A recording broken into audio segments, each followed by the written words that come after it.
बजर के वाड़ खोलवाए नाही खोलस हो।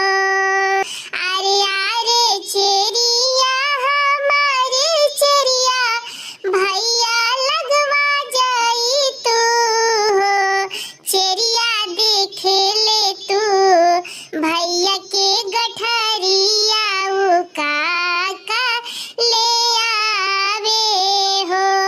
चेरिया देख ले तू भैया के गठरिया उ काले के आवे हो।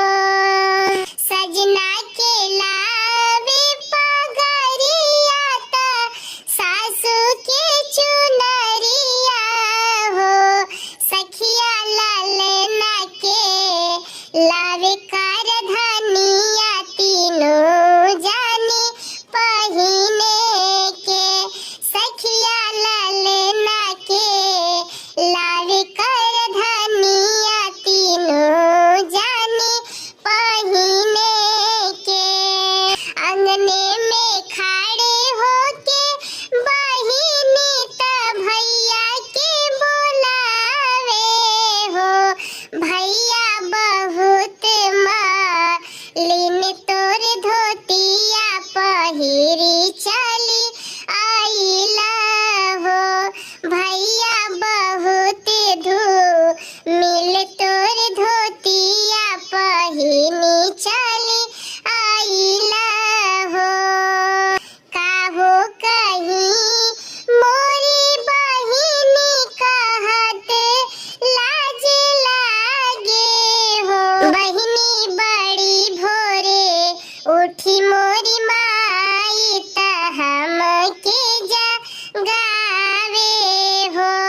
बहिनी बड़ी भोरे उठी मोरी माई त हमके जगावे हो। उठा नाए मोरे बेटा त कर दतुअनिया हो। बेटा आज हबा हिन घर बरही चुनरिया लेके जाईता हो। बेटा आज हबा हिन घर बरही चुनरिया ले जावहु हो।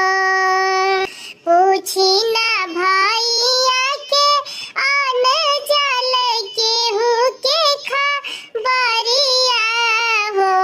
भैया लवटी के जाहू अपने देश त माई रहिया देखत होई है हो।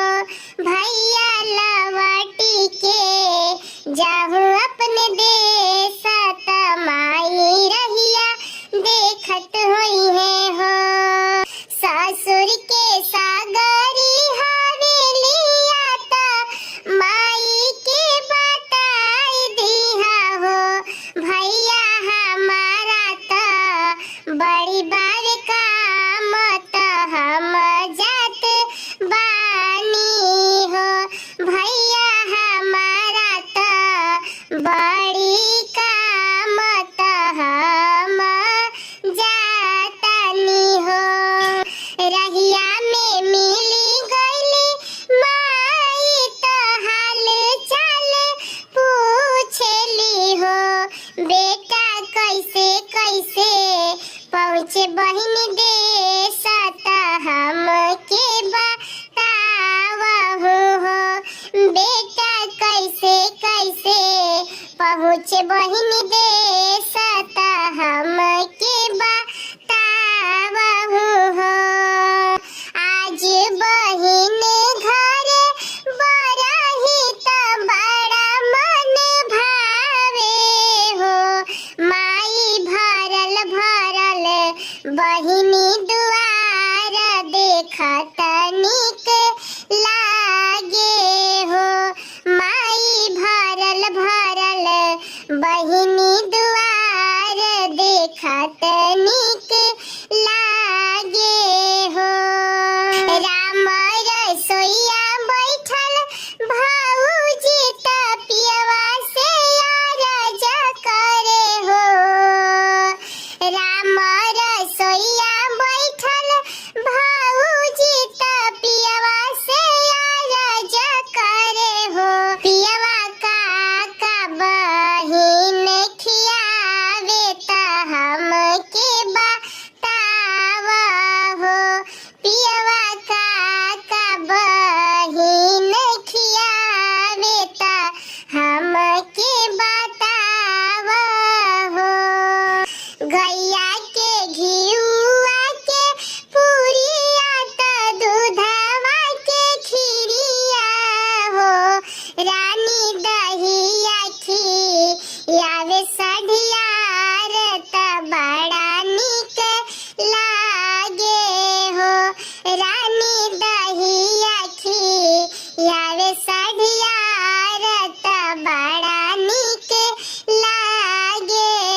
जौन दुल्हन बाड़ी नु तन बड़ा बेचारी निर्दयी बाड़ी, अपना भाई के लौटा देली है, यानी गरीब बड़न तबे नु अपना भाई के लौटा देली है, छठियरवे में ना रहे देली है। बाप रे बाप, इतना इनकर माई बाबूजी अपन खेत बाड़ी सब बेच बाच के इनकर धनी घर में बियाह कर दे हन, तो ये अपने आप के कितना उतरा गइल बाड़ी।